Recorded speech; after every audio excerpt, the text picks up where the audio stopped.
dilakukan oleh pihak keamanan sebagai bagian daripada pengamanan pelaksanaan proses tahapan pilkada. Kami sebagai masyarakat sangat menyayangkan itu terjadi, karena tentunya ini sebenarnya sangat menguntungkan pihak KPU sendiri dan pihak paslon dalam rangka mensosialisasikan diri dari sisi yang lain.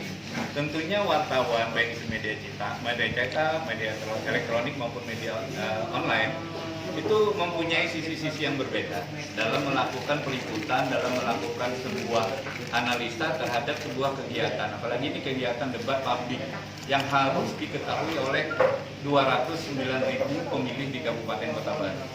Jadi tidak hanya satu media pada saat pelaksanaan, tentunya para jurnalis kawan-kawan mempunyai hal-hal yang sisi-sisi positif, sisi-sisi angle atau sisi-sisi pandangan yang lain terhadap sebuah hasil debat. KPU tertolong secara sosialisasi yang sangat bombastis, baik melalui media mainstream maupun media online yang ada. Paslon pun akan sangat tertolong untuk mensosialisasikan terhadap apa yang sudah disampaikan pada posisi debat. Tentunya kita harapkan kan ada stop door ya, ada wawancara khusus, stop door setelah ada acara debat. Nah, disitulah kesempatan dari paslon maupun jurkamnya untuk menyampaikan, memperkuat visi misinya pada saat debat. Ini bukan malah dihalangi ya, sangat kebablasan dalam dalam suasana pesta demokrasi 5 tahunan kita mencari figur pemimpin yang ideal, pimpin kita Kota Baru ke depan, tetapi ada satu sisi pembungkaman, ada satu sisi penghalangan informasi yang dilakukan oleh penyelenggara. Kami sangat menyayangkan itu. Jadi kami saya tidak menyebutkan selain Duta PTP ya, karena tidak enak, karena penawarannya lebih tinggi. Bahkan itu harus melalui proses yang cukup panjang. Akhirnya ada yang memberanikan diri, penawarannya di bawah 200. Yang kedua, penawarannya hanya 2 kali kegiatan. Yang ketiga, penawarannya tidak di Kota Baru. Sekarang ada penawaran yang bisa dilayangkan di Kota Baru 3 kali dengan angka kurang dari 200. Otomatis kami akan memberi atensi kepada yang memberikan penawaran yang lebih baik. Itu 200 apa, Pak? 200 juta. Itu 200 di bawah, untuk ya, Pak. Di bawah tuh. Itu 200 untuk per 1 kali debat atau per 3 Untuk kali debat? 3 kali debat.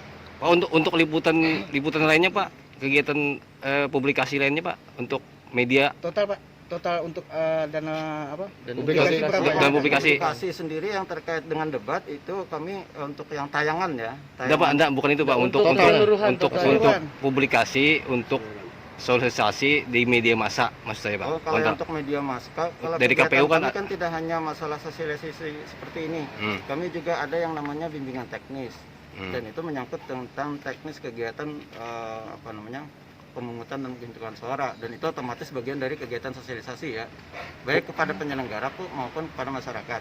Nah, kemudian ada juga ke media cetak ada juga, kemudian kepada media yang sebentar lagi kami akan deal dengan salah satu penerbitan tapi online, dan mohon maaf tidak disebutkan barangnya karena belum deal ya. Nah, itu ada juga penawaran yang mereka masukkan 20 jutaan. Jadi terbatas ya, Pak, ya, untuk publikasi tadi terbatas untuk beberapa media aja, Pak, ya? Iya, ini kan kita mengingat anggaran yang diberikan dari pemerintah daerah itu cukup besar, yakni 30 saat pertama 34,9. Nah, sekarang ada pengurangan 34,9 miliar. Itu untuk khusus publikasi, Pak? Itu bukan semua tahapan kegiatan mulai dari untuk publikasi aja, Pak, yang kita tanya. Detailnya saya mohon maaf tidak hafal.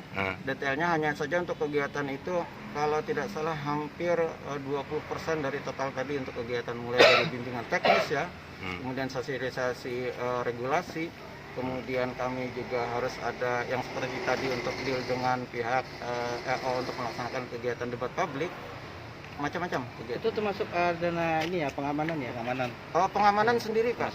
Sendiri ya. Jadi awalnya kami mendapatkan 34,9, kemudian berdasarkan hasil rapat koordinasi dengan pihak Pemda, kami diundang untuk membahas pengurangan anggaran, di mana ada anggaran pengamanan yang masih perlu perhatian. Alhamdulillah disepakati pada tanggal 6 Januari 2020 yang lalu, anggaran di KPU dan anggaran di Bawaslu ya, terjadi pengurangan kurang lebih 2 miliar per masing-masing lembaga.